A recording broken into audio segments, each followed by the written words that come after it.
பெயர் சொல்வே அழைத்தவரும் அவரே. நட்சத்திரங்களை பெயர் சொல்வே அழைத்தவரும் அவரே. உன்னையும் என்னையும் உள்ள கையில் வரைந்தவரும் அவரே. உன்னையும் என்னையும் உள்ள கையில் வரைந்தவரும் அவரே. அவர் தூதி சொல்லி வரவே தேவன் தந்திட்ட வாழ்வு இதுவே. அவர் தூதி சொல்லி வரவே தேவன் தந்திட்ட வாழ்வு இதுவே. முன்னறிந்தார் முன் குறித்தார் நம்மை அழைத்தார்.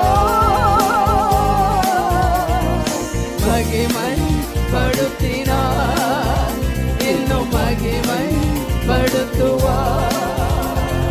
மகிமை படுத்தினார் இன்னும் மகிமை படுத்துவார். மூன்றாவது ஒரு வசனத்தை வாசித்து ஜெபிக்க விரும்புகிறேன். சங்கீதம் 4:7 வாசிங்க. அவர்களுக்கு தானியமும் திராட்சை ரசமும் பெருகி இருக்கிற காலத்தின் சந்தோஷத்தை பார்க்கிலும். அவர்களுக்கு பொதுவாக இந்த சங்கீதம் 3, 4 ஆகிய சங்கீதங்கள் எந்த காலகட்டத்தில் தாவீது கம்போஸ் பண்ணினார் என்றால், வாழ்க்கையில ரொம்ப கஷ்டமான சிச்சுவேஷன்ல தான் இந்த சங்கீதத்தை அவர் கம்போஸ் பண்ணார். 3ஆம் சங்கீதம் காலை சங்கீதமாகவும் 4ஆம் சங்கீதம் மாலை சங்கீதம் என்று சொல்கிறார்கள். 3ஆம் சங்கீதத்தை வாசித்து பார்க்கையில் அவேத்தில் வாசித்து பார்க்க தாவீது தன் குமாரனை அப்சலோமுக்கு தப்பி ஓடுகையில் பாடின சங்கீதம் பாடல். சோ அதுக்கு அடுத்த சங்கீதம் அந்த காலகட்டத்தில் 3ஆம் சங்கீதம் மார்னிங் சங்கீதம் என்றும் 4ஆம் சங்கீதம் மாலை நேர சங்கீதம் என்று கிட்டத்தட்ட அந்த காலகட்டத்தில் எழுதப்பட்ட ஒரு சங்கீதம். அவர்களுக்கு என்று சொன்னால் தாவீதுக்கு எதிராக எழும்பின அப்சலோம் தன்னுடைய சகோதரன் இன்னொன்னு யாரு மகன் யோசே தாவீதுடைய இன்னொரு மகன் அதோனியா இல்லையா, அதோனியர் நினைக்கிறேன். அவன் ராஜாவாக நினைக்கும்படி அவர்களுக்கெல்லாம் பெரிய ஆடு மாடுகளை அடித்து அவளுக்கு போஜனம் கொடுத்தது போல இந்த அப்சலோமும் தன்னோடு சேர்ந்த மக்களுக்கு ரொம்ப விருந்தையும் ஆகாரங்களையும் திராட்சரசத்தை கொடுத்து குஷிப்படுத்தி தன்னை ராஜாவாக்கும்படி உற்சாகப்படுத்தி இருக்கிறார். சோ அவர்கள் ரொம்ப போஜனத்தினாலும் தானியத்தினாலும் திராட்சரசத்தினாலும் ரொம்ப ரொம்ப மதிமை ரொம்ப உற்சாகம் அடைந்து அப்சலோம் ராஜா என்று சொல்லி ஆர்வத்தில் மகிழ்ச்சியாக இருக்கிறார்கள். சோ அப்பொழுது தாவீது சொல்றாரு, அவர்களுக்கு தானியமும் திராட்சரசமும் பெருகி இருக்கிற காலத்தின் சந்தோஷத்தை பார்க்கில் தேவரீர் என் உள்ளத்தில் you have put more joy in my heart than in the time that அவர்களுடைய சந்தோஷத்தின் காலத்தை விட என் உள்ளத்தில் அதிக சந்தோஷத்தை என் இருதயத்தில் தந்தீர், என் இருதயத்தில் வைத்தீர். God is the source of real joyfulness. ஆமென்.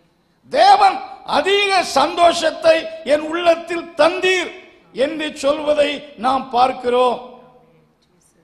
சீசர்கள் அப்போஸ்தல காலம் என்று சொல்லும்போது கடினமான காலம். ஆதி கிறிஸ்தவர்கள் யூதர்களால் நெருக்கப்பட்டார்கள், ரோமர்களால் நெருக்கப்பட்டார்கள். சோ 2 பக்கத்திலேயும் நெருக்கங்கள், அவமானங்கள், துன்பங்கள், சிறைவாசகம், அடி உதை. இப்படிப்பட்ட காலத்திலே அவர்கள் சொல்லுகிறார்கள், அவர்களை குறித்து சீசர்கள் பரிசுத்த ஆவியினாலும் சந்தோஷத்தினாலும் நிரப்பப்பட்டார்கள் என்று அப்போஸ்தலர் 13:52 disciple were filled with joy. சந்தோஷத்தால் நிரப்பப்பட்டார்கள். அவர்கள் உபத்திரவங்கள் பிரச்சனைகளின் நடுவிலே அவர்கள் சந்தோஷம் உள்ளவர்களாக இருந்தார்கள். அது தேவன் அருளின சந்தோஷம். God is the giver of real joy.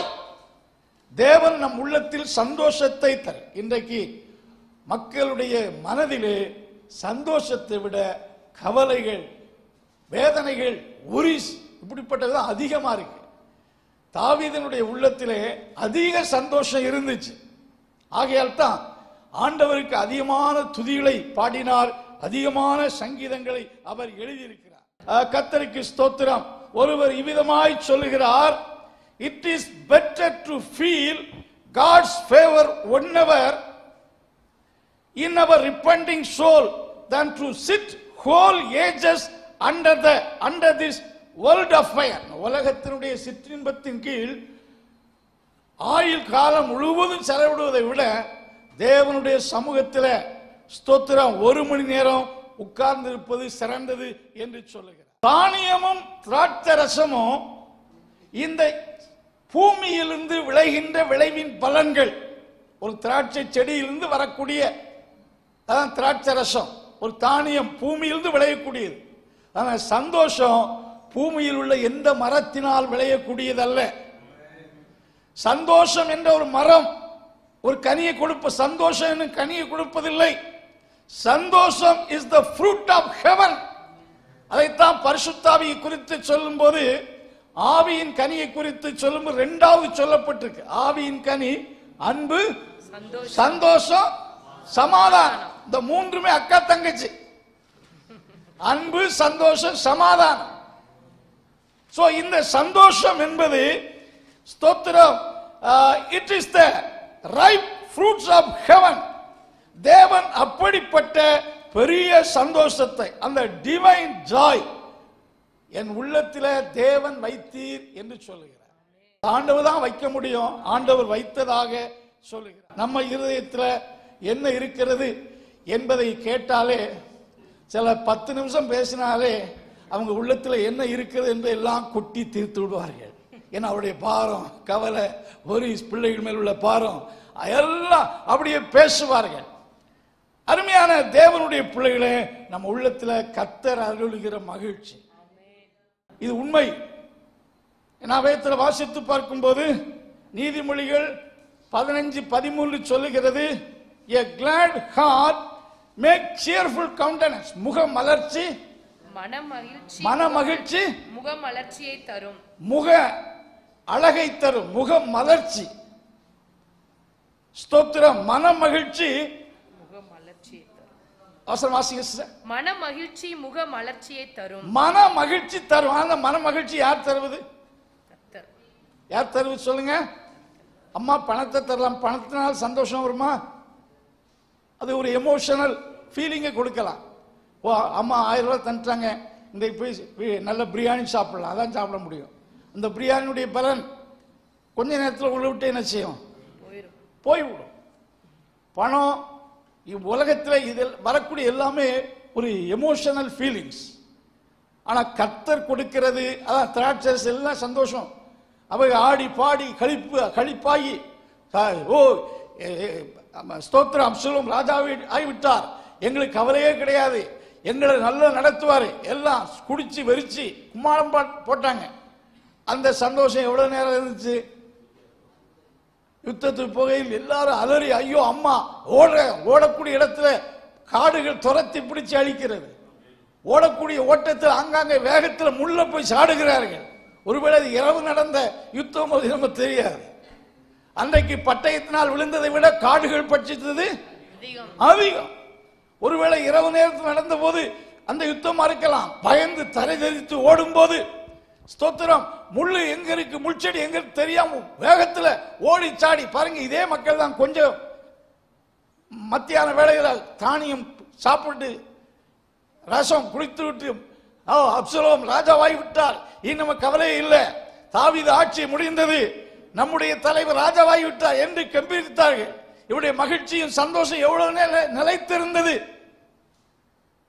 அவர்கள் காடுகளால் பட்சிக்கப்பட்டார்கள், அழிந்து போனார்கள், மகிழ்ச்சி போய்விட்டது. ஆனால் தாவீதுக்குள்ள தேவன் அருளின மகிழ்ச்சி வித்தியாசமானது.